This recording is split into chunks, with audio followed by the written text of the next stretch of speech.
Good morning. We're back. I'm Ryan Overton, Executive Vice President for Navarro, and it is my privilege to get to introduce our next speaker this morning, Aaron Deckard. I just want to say briefly, as a small business and as a prime contractor to EM for the Nevada Environmental Program, for the Carlsbad Technical Assistance Contract, and with our partners at Hanford for the 222S Laboratory, it is an honor to be entrusted with the responsibility to carry out these important missions for the department, for the sites, and for their communities. With over $390 billion of work ahead of us, the EM cleanup mission is an enormous task that will require the very best of all of us. And we really appreciate DOE's commitment to small business in the solution. I'm sure I speak for all of us in saying how much we appreciate Aaron's efforts towards that end and in his active engagement with industry in both pre- and post-award partnering with contractors to ensure success. As the procurement director for EMCBC, Mr. Deckard leads the acquisition and management of environmental cleanup contracts nationwide to support the safe cleanup of the environmental legacy brought about by 50 years of nuclear weapons development and government-sponsored nuclear energy research. Mr. Deckard's previous positions with DOE and U.S. Customs include leadership roles in acquisition and financial management.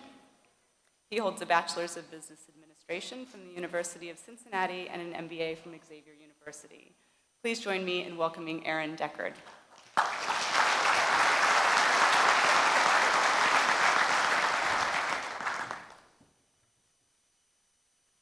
Thank you, Ryan. Good morning. Welcome and thank you. It's a true privilege to be able to share this morning. Again, Aaron Deckard, I'm our procurement director at EMCBC. For those of you that are looking at the hard copy agenda, it may say Angela Watmore. I am not Angela. Slightly taller, much balder version of Angela. And if Ike needs a hat, I definitely need a hat. So just big picture from a background standpoint, Angela Watmore is our head of contracting activity. So from a procurement standpoint, that means she's the senior most EM official in terms of official procurement authority. I serve as the procurement director at our EM Consolidated Business Center in Cincinnati, which in practical terms means that my team at EMCBC in Cincinnati is responsible for the major source selections or the new major prime contracting opportunities throughout the complex, as well as administration of contracts supporting EMCBC, EM headquarters, and a number of EM field sites, including West Valley, Nevada, Moab, ETEC, and Los Alamos and Carlsbad also fall within our procurement authority. It is a true honor to present information today on EM's acquisition plans and schedules. And I'm particularly excited to share a lot of very positive information in terms of our acquisition initiatives overall to support the EM mission and a lot of the mission accomplishments and goals that I spoke to just a few moments ago, as well as the administration's priorities, including in the areas of small business and procurement equity in particular.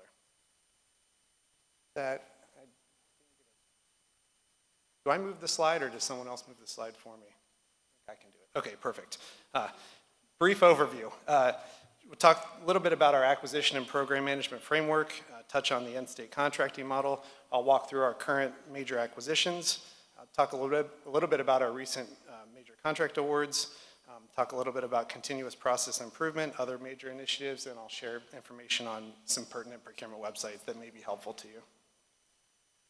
So first, from a big picture continuum standpoint, I'll touch a little bit on the EM acquisition and program management framework from a life cycle perspective.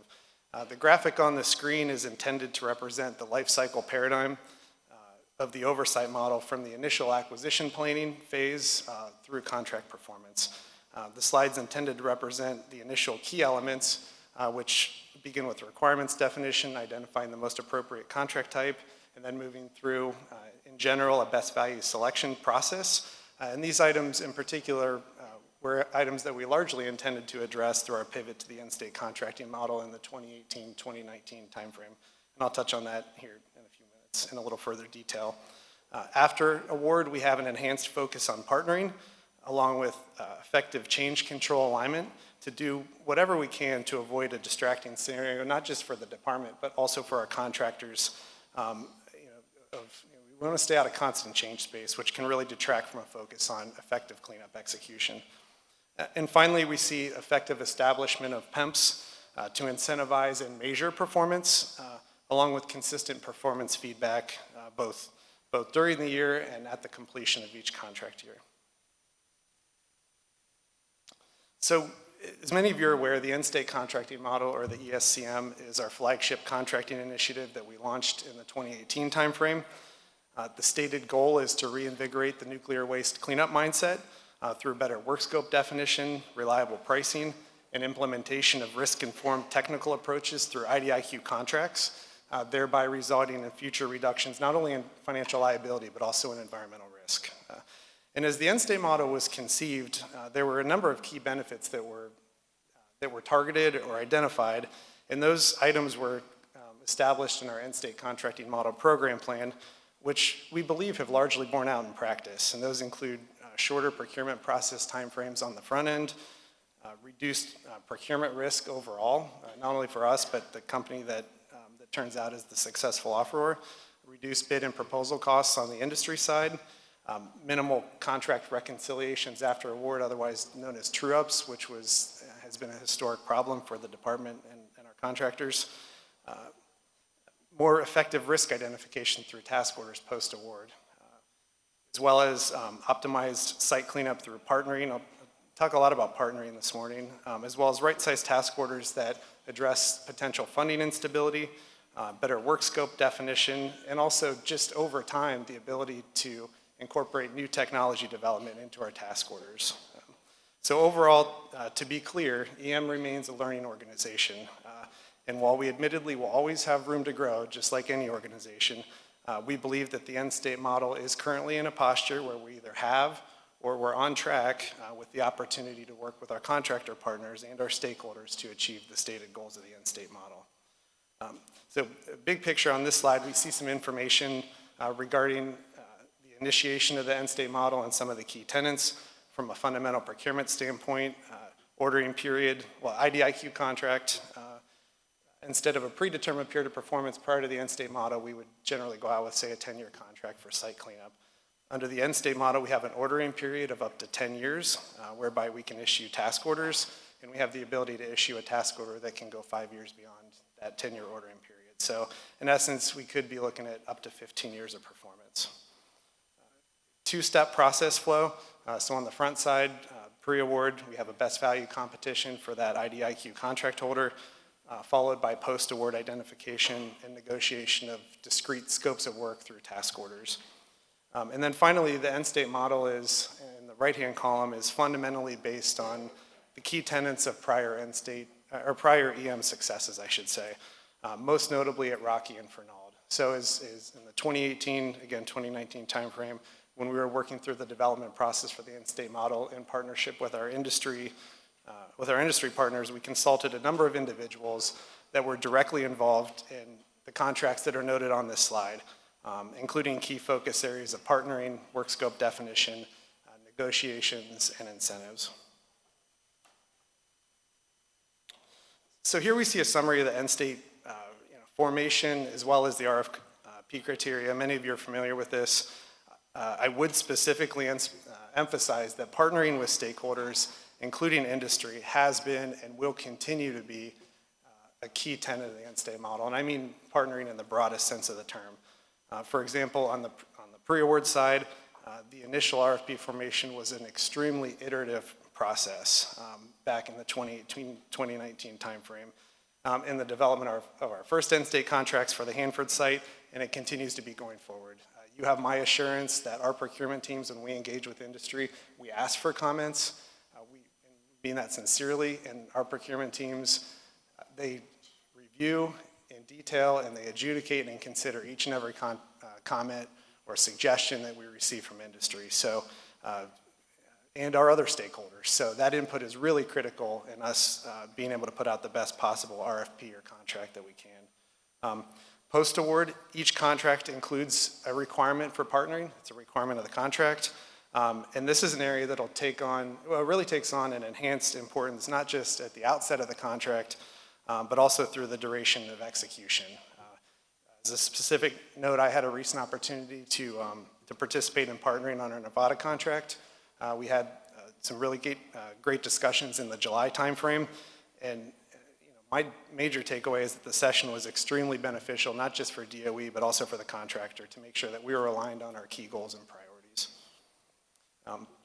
As noted on this slide, 3 technical factors. Small business participation is also part of the evaluation process.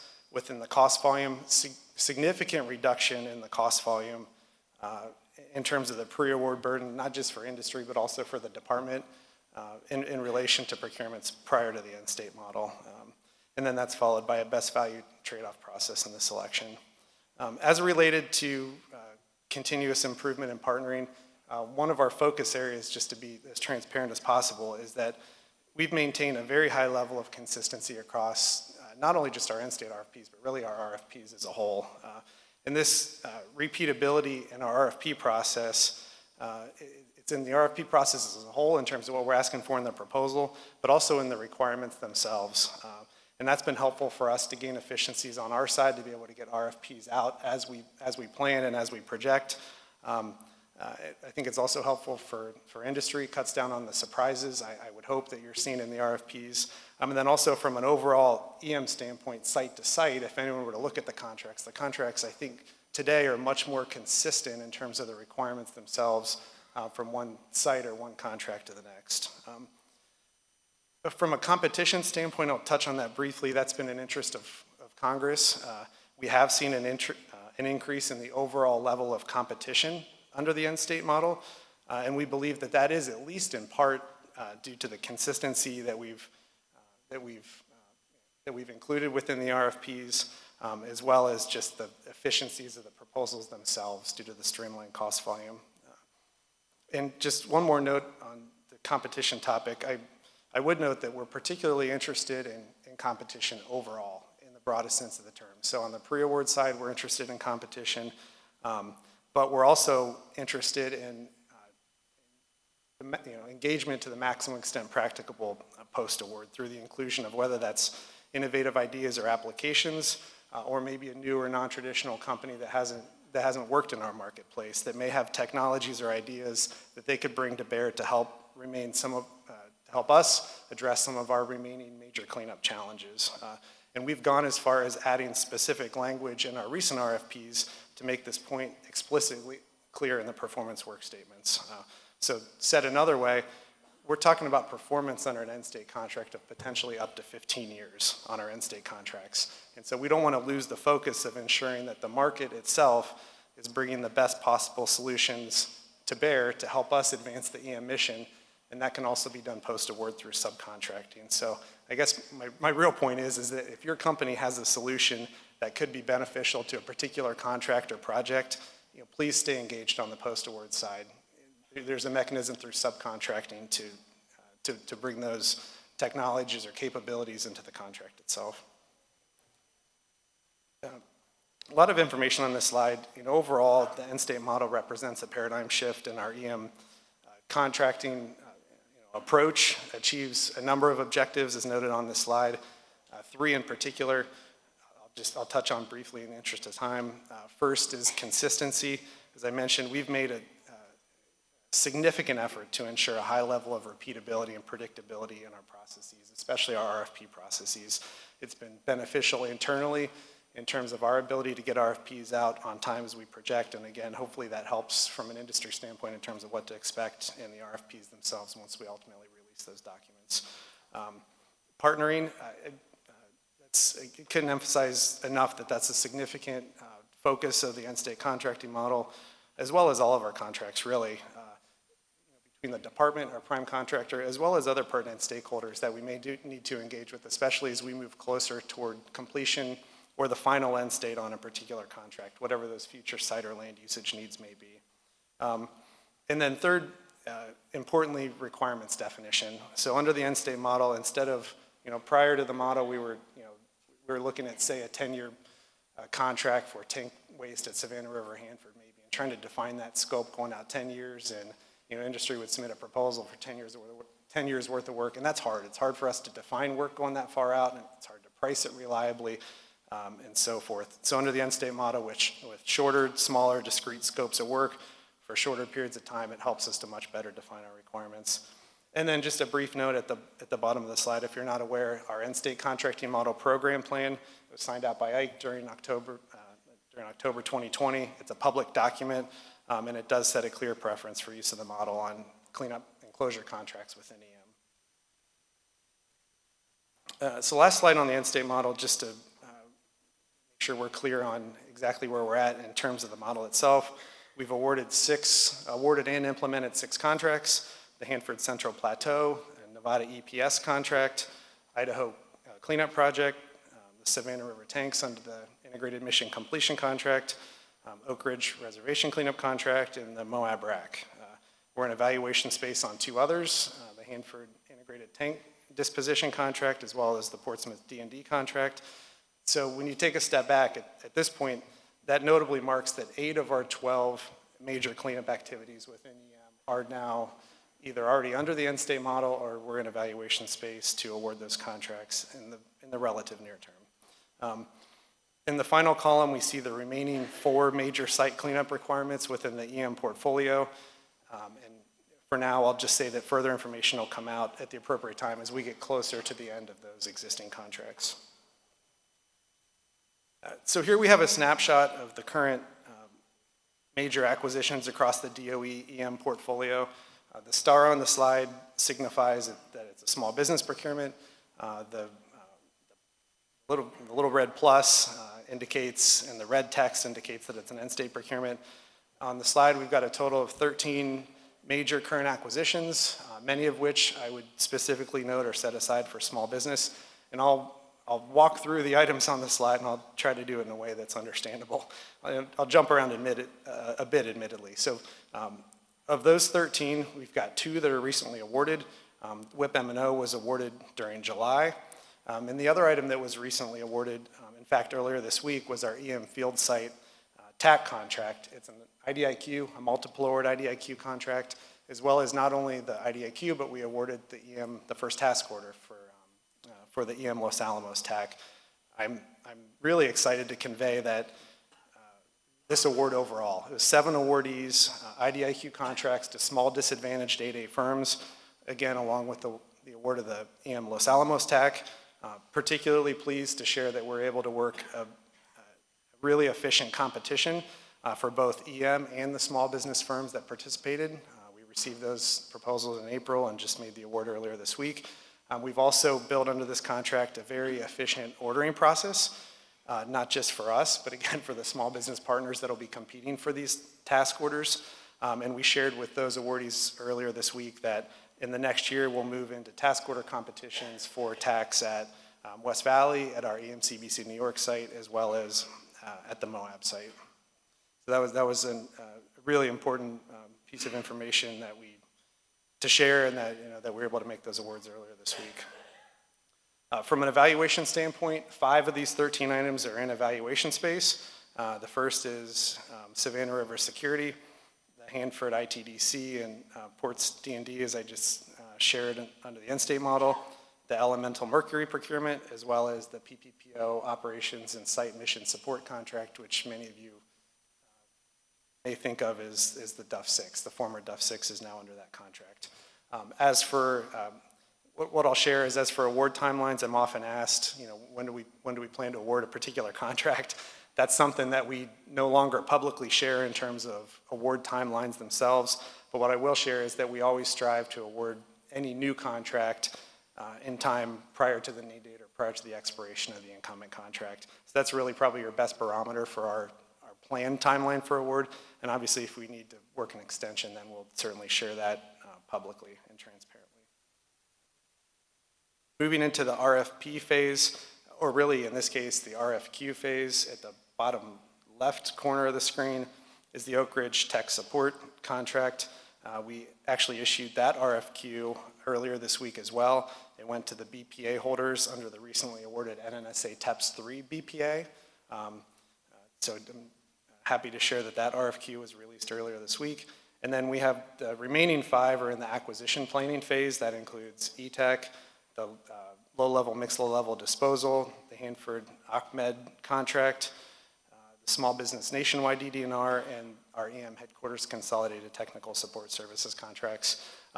4 of these in particular are fairly early in the process. For all but ETech, we released RFIs within the last 6 months, going back to April. And in fact, we just earlier this week received the capability statements back in response to our RFI on the Small Business Nationwide DD&R. And I was pleased to share that we received an incredibly strong response from industry on that RFI that we issued about a month ago. So thank you for those of you that responded to that particular RFI. And I'll touch on it in a minute in terms of RFP timeframes and the quarterly public notices that we've been issuing. Hanford Ahmed in particular is the one that our notice that we released just yesterday shared that we plan to issue that RFP no sooner than the February 2023 timeframe. I'll touch on that here in a minute. From an information availability standpoint, I would emphasize that we maintain a current acquisitions page on our EMCBC website. We maintain a dedicated procurement website for each applicable competition, and really that's your best place to stay up to speed on procurements that may be of interest to your company. Okay, just I'll touch on this briefly. List of major awards over the last 2 years, notably 4 end-state awards, along with a number of other really significant contract awards.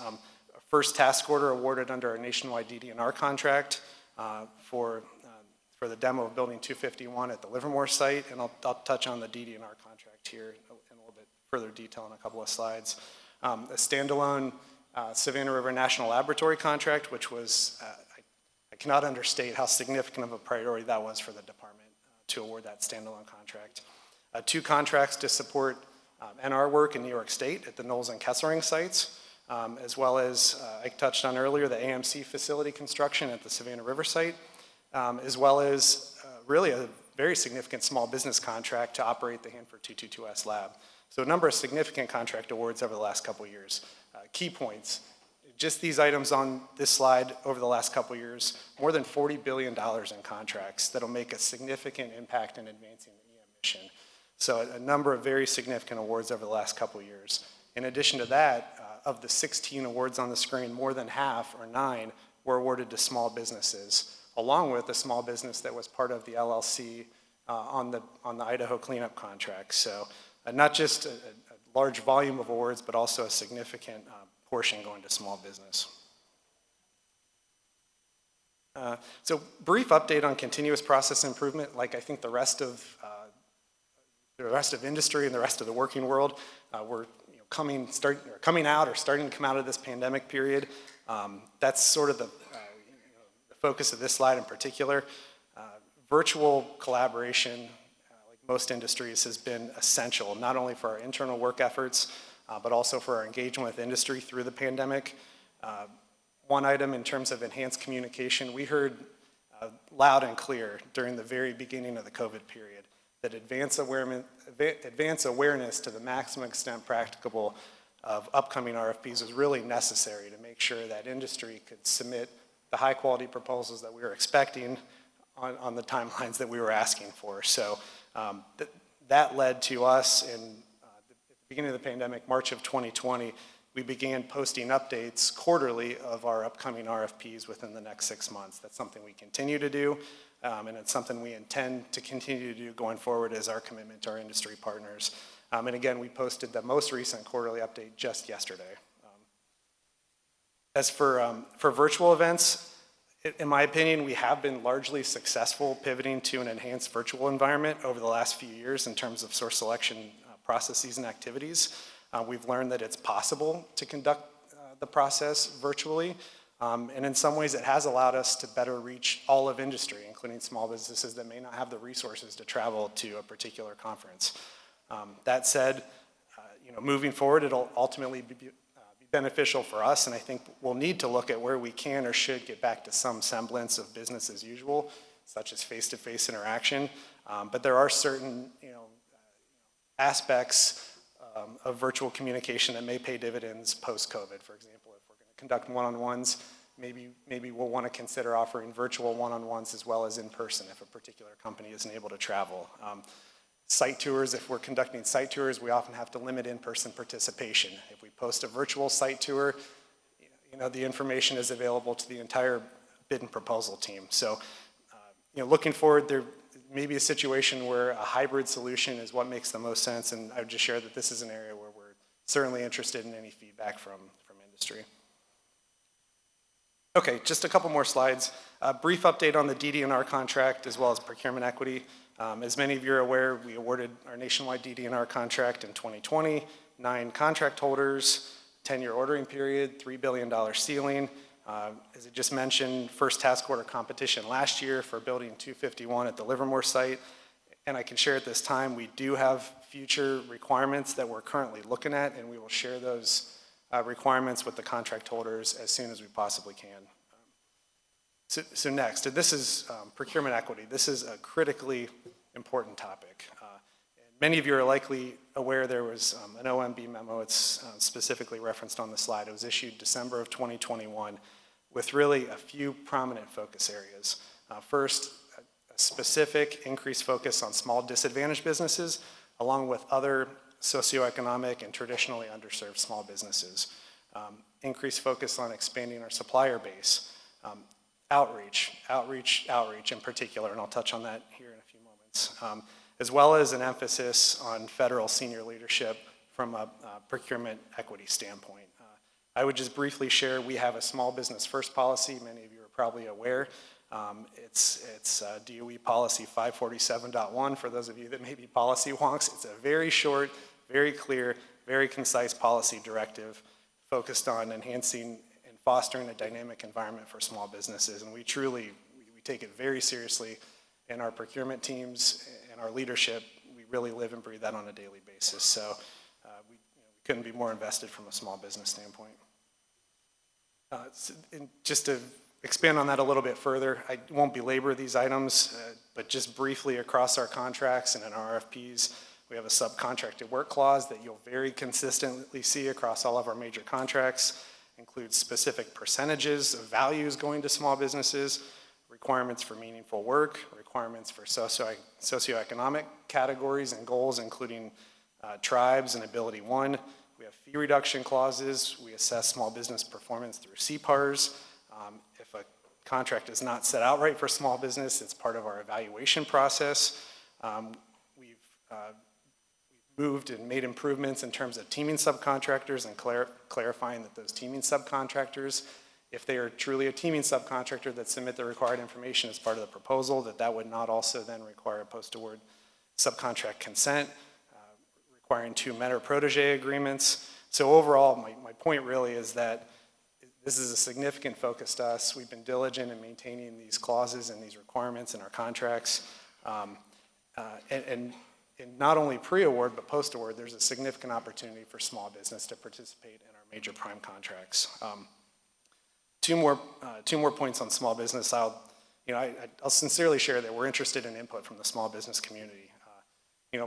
Big picture, we're really excited to receive an A grade from the SBA during FY21 for not only our small business performance, but the small business performance of our prime contractors. So that was a significant accomplishment. The other item I'll briefly mention is in a couple weeks at the ATIBA conference, I mentioned outreach as one of our significant focus areas. So we sort of huddled and said, okay, what more can we do in terms of outreach? Normally there's a big DOE OSDBU small business conference, but due to the pandemic, that was not going to be held this year.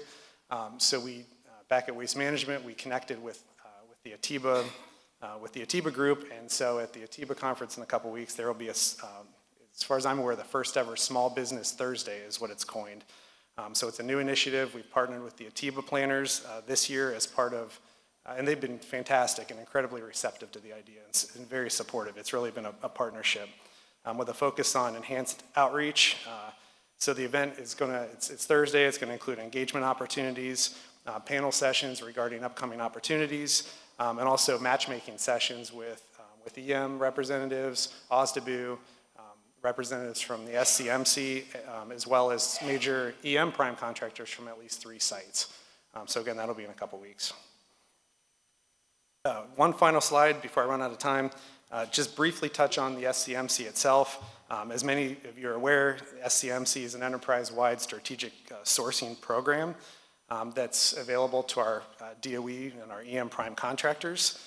The SCMC, and really the bigger pivot as it may relate to the EM work in particular over the last couple of years is the services piece. So the SCMC has moved more into services for our EM prime contractors, and that availability of services through the SCMC is something that could increase the EM prime contractor utilization of the SCMC.